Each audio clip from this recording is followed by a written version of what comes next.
any controversial land use planning decision would likely cost votes that no party is really willing to give up. The point about indicators I think we've talked about, that we have to use indicators that aren't just marketing, that we're not just kind of advertising and saying, look how brilliantly Malta's doing. But I think the philosophy of indicators should be, and originally was, that indicators give you a basis to take action, to know what you need to do. And choosing indicators that tell the story that we like, that makes us look good, isn't really letting us do that, because we can say we're doing okay, but we're not addressing the problems that they evidently are. In terms of finding governance setups that do not weaken biodiversity protection, again, this has been something I think we haven't really made much progress with, because biodiversity remains largely marginal, quite a secondary consideration, I think, to most politicians and even to much of the public.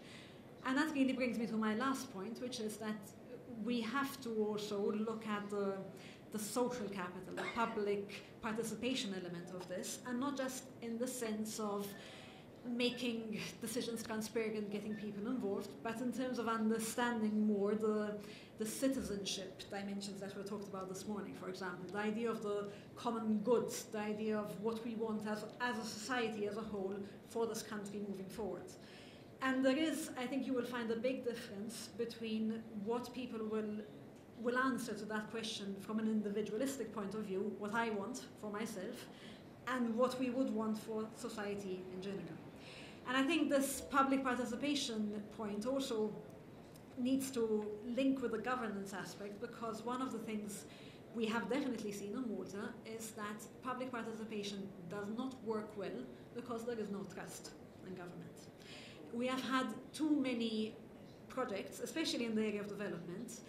I can think of some examples. I used to work in the area of environmental impact assessment, and I remember projects, for example, that were still undergoing the environmental impact assessment process that were already being advertised.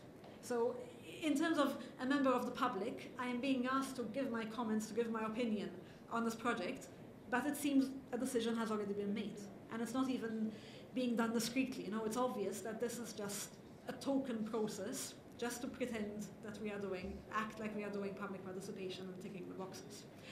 And the effect that has had in the long term is that people have lost interest. They don't engage in public participation processes. If you go to a development public hearing, you will find a handful of people who don't have some kind of direct link with the project, because the general sentiment is that there's no point. Whatever we say is not going to be heard, it's not going to be taken into account. So although we've talked, I think, a bit about public participation this morning, I think this also needs to be understood in this context, that it's not just having the mechanisms in place for public participation, but making sure that those mechanisms can actually work in a way that is effective. And I think as a last point, and this is something very recent, Malta is going to the polls in a couple of weeks. On the 3rd of June, we have elections.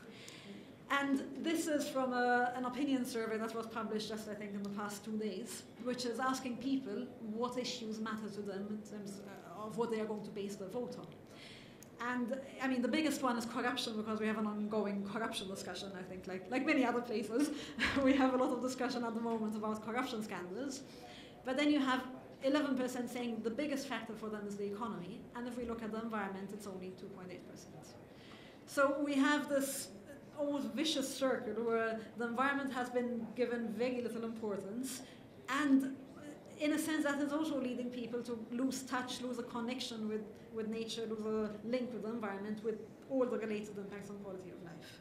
So I don't think there's a blame that can be laid with any one quarter. I think part is politics, part is with the people, part is with the kind of self-interested decision-making and self-interested motivation of individuals as well. But all in all, I think we have the experience that we have had in Malta, I think, gives us some warning signs that may be useful maybe for other places, that there has to at some point be some kind of mechanism that lets you draw a line in terms of what type of development or how much development is going to be enough before we reach a point where people's quality of life is being impacted in a way that is simply contrary to all the ideas of sustainability that we have heard about this morning. So, thank you very much. I would suggest, if Rodrigo, if you have no objection, that we do the second water presentation and then we do questions at the end.